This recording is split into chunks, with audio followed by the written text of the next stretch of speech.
Nobody expected Texas's most controversial senator to be schooled by Hollywood's biggest action star on the Second Amendment.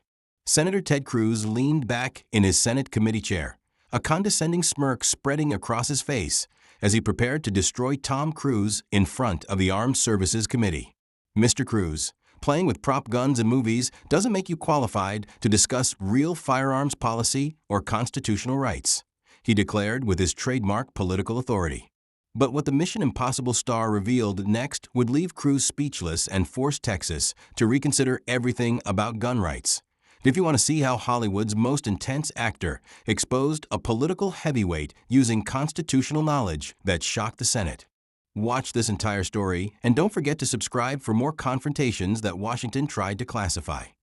The Senate Armed Services Committee hearing room in the Hart Senate Office building buzzed with unprecedented tension that Wednesday morning in April 2026. The committee was conducting hearings on military firearms training, veteran mental health services, and the intersection of entertainment industry portrayals of weapons with public policy discussions about gun rights and safety regulations. Senator Ted Cruz, at 56, had spent over a decade in the Senate building his reputation as one of the most effective conservative constitutional lawyers and Second Amendment defenders in American politics. His Harvard Law education, Supreme Court clerkship, and experience as Texas Solicitor General had made him one of the most formidable legal minds in the conservative movement. Cruz had built his political career on principled constitutional interpretation, particularly regarding the Second Amendment, which he viewed as fundamental to American liberty and individual rights. His ability to articulate complex constitutional principles in accessible terms had made him a hero to gun rights advocates and a respected voice in conservative legal circles. The senator's approach to constitutional interpretation was methodical and uncompromising. He believed that the Second Amendment guaranteed individual rights to firearm ownership that could not be infringed by government regulation, and that any restrictions on gun rights represented dangerous erosion of constitutional protections and individual liberty. His questioning style in committee hearings was known for its intellectual rigor and his ability to expose inconsistencies in witnesses' positions through precise constitutional analysis and historical reference. Cruz particularly enjoyed challenging witnesses whose positions he viewed as uninformed or contrary to constitutional principles. The hearing had been called to examine military training protocols, veteran reintegration programs, and the potential impact of entertainment media on public understanding of firearms and military service. Tom Cruise had been invited to testify because of his extensive work with military advisors for action films and his advocacy for veteran mental health services. Tom Cruise, at 64, had become one of Hollywood's most dedicated researchers and method actors, known for his extreme preparation and commitment to authenticity in his roles. His work on military-themed films had involved extensive collaboration with actual military personnel, weapons training, and study of tactical operations that went far beyond typical Hollywood preparation. For his Mission Impossible and Top Gun films, Cruz had undergone comprehensive firearms training with military instructors, law enforcement professionals, and competitive shooting experts. His commitment to authenticity had led him to pursue training that most actors would consider excessive, but which had given him genuine expertise in areas that few civilians ever experienced. What made Cruz's testimony particularly significant was his unique position as someone who had extensive experience with both entertainment portrayals of firearms and actual military-grade training in weapons handling, tactics, and safety protocols. His perspective bridged the gap between Hollywood fantasy and military reality in ways that few witnesses could provide. The committee room was packed with Second Amendment advocates, gun control supporters, military veterans, entertainment industry representatives, and journalists covering what had become one of the most watched congressional hearings of the year. A.S. Tom Cruise entered the hearing room that morning. He carried himself with the same intense focus and preparation that had made him legendary in Hollywood.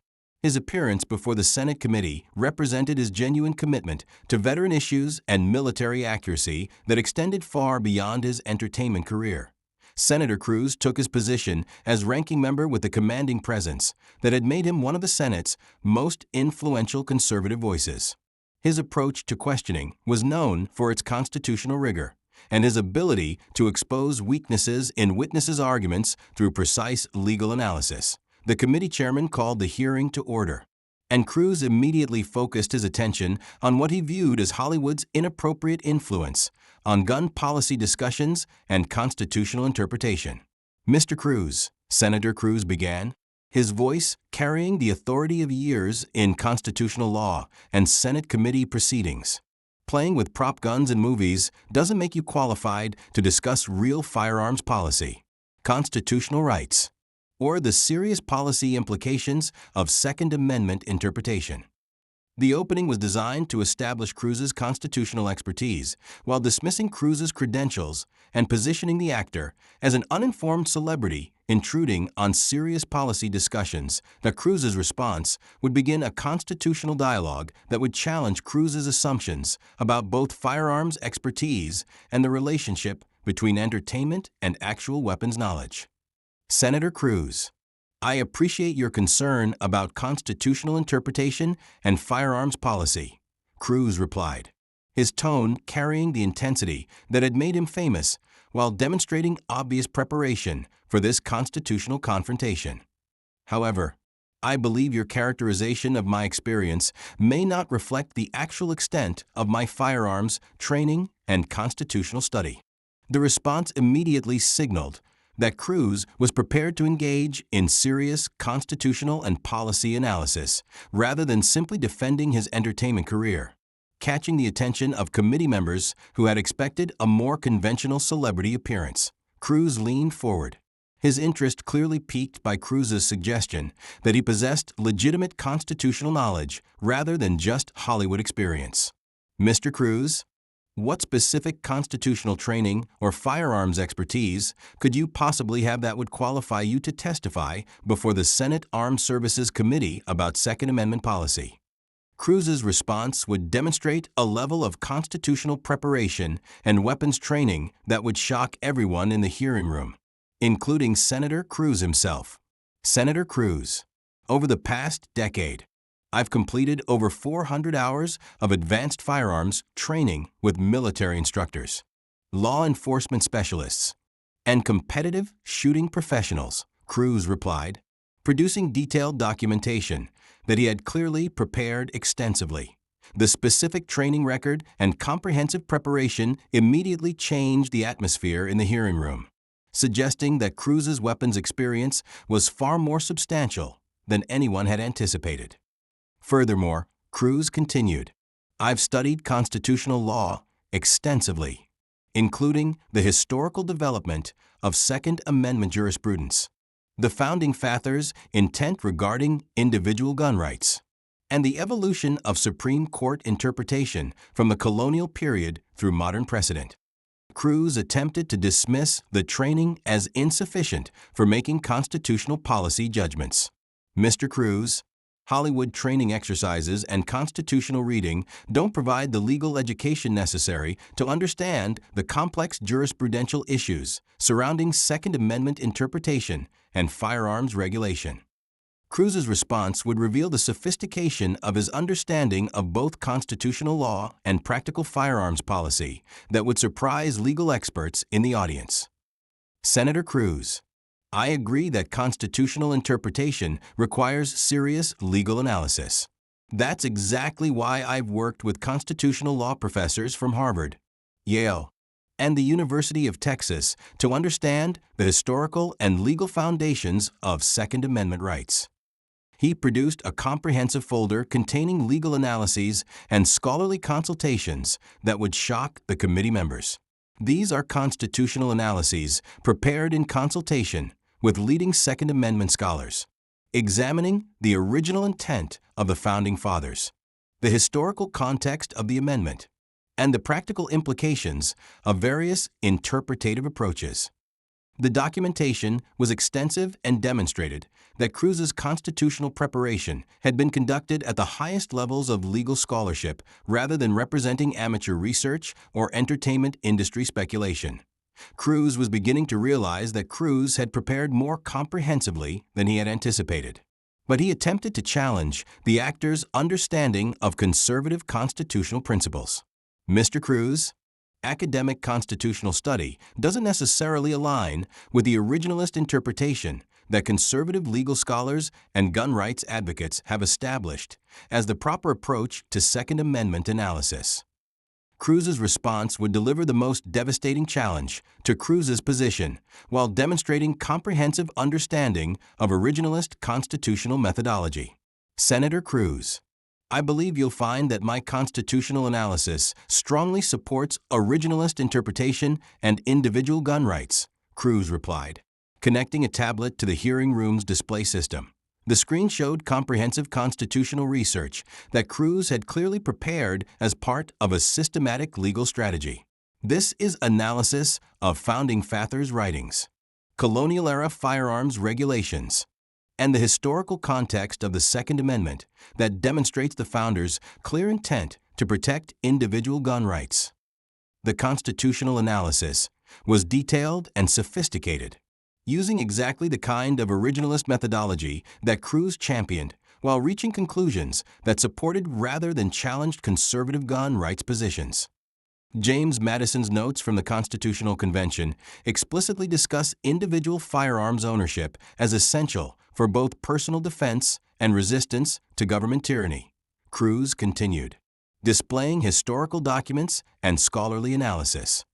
Thomas Jefferson wrote extensively about the importance of an armed citizenry as a check against government overreach. Alexander Hamilton argued in the Federalist Papers that individual gun ownership was a fundamental right that government could not infringe. The historical evidence was comprehensive and demonstrated that Cruz had researched Second Amendment origins with a kind of scholarly thoroughness that impressed even his critics in the hearing room. Cruz was now fully engaged. Recognizing that Cruz was using conservative constitutional methodology to support rather than challenge gun rights positions. Mr. Cruz, while your historical research is extensive, there remains the question of how Second Amendment principles apply to modern firearms regulation and public safety concerns. Cruz's response would demonstrate both his constitutional knowledge and his practical understanding of firearms policy that would transform the entire hearing.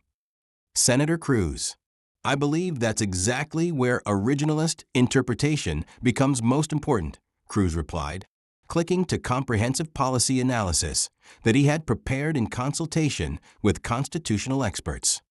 The Founding Fathers understood that technology would evolve, but they wrote the Second Amendment in terms of principles rather than specific technologies because they intended it to apply to future innovations that they couldn't imagine. He displayed comparative analysis of historical and modern firearms that demonstrated sophisticated understanding of both technological development and constitutional application. More importantly, Cruz continued, the founders' primary concern was ensuring that individual citizens retain the means to defend themselves, their families, and their communities against both criminal threats and potential government tyranny. The constitutional argument was precisely the kind of principled analysis that Cruz respected, but applied with a level of detail and scholarly rigor that exceeded what most politicians brought to policy discussions. But here's where I think current gun policy discussions miss the founders' intent, Cruz said, clicking to his most powerful constitutional analysis. The Second Amendment wasn't just about individual gun ownership.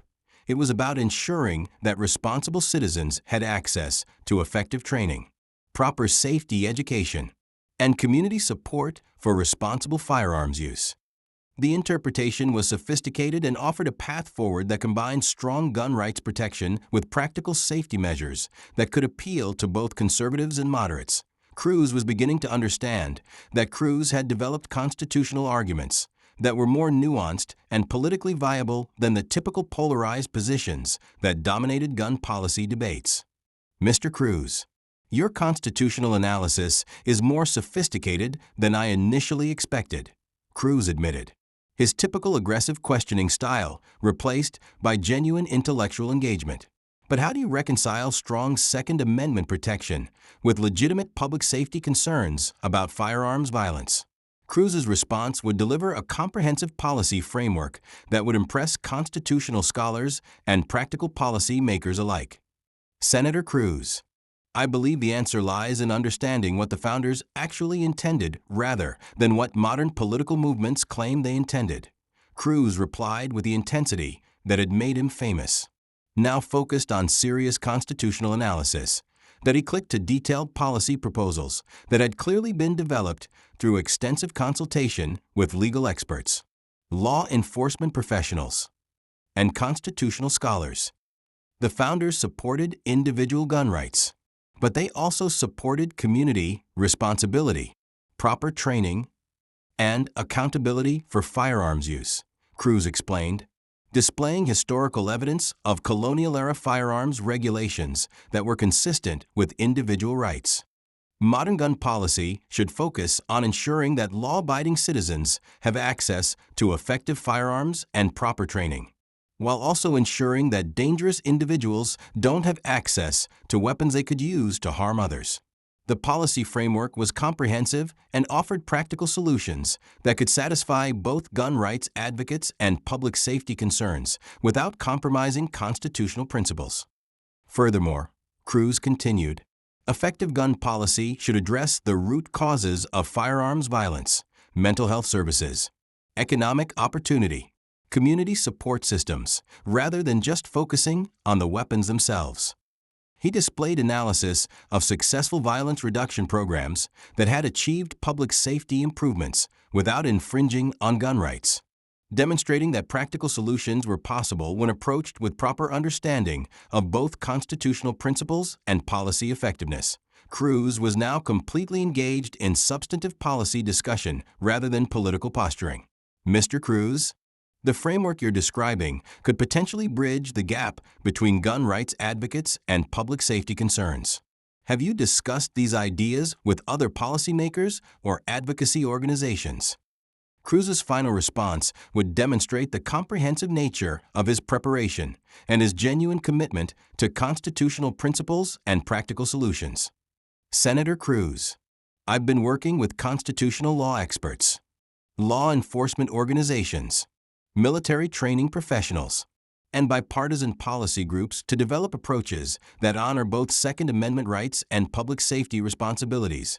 Cruz replied that he produced documentation of consultations with diverse stakeholders that demonstrated his serious engagement with a policy process rather than just entertainment industry advocacy.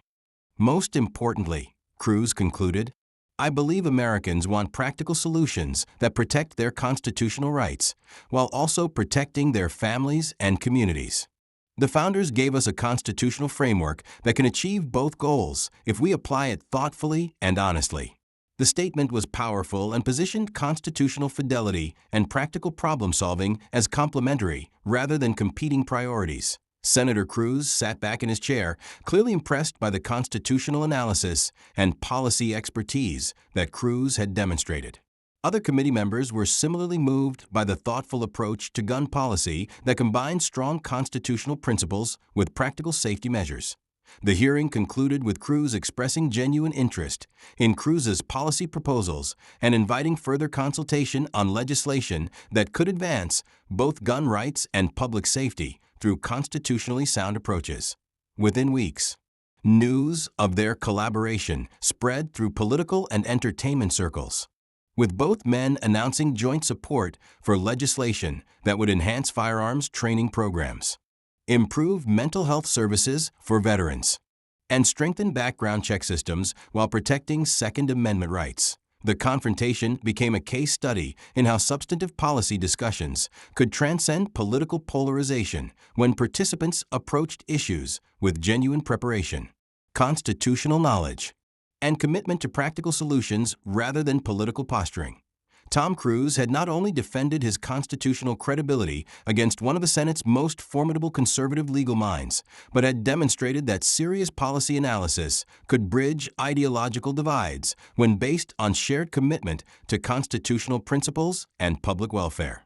Senator Ted Cruz had discovered that his constitutional expertise could be enhanced rather than threatened by engaging with well-prepared advocates who shared his commitment to Second Amendment rights, while bringing fresh perspectives to policy implementation and public safety concerns. The confrontation proved that effective governance requires combining constitutional fidelity with practical problem solving, and that the best policy solutions often emerge when diverse expertise is applied to shared constitutional and moral principles.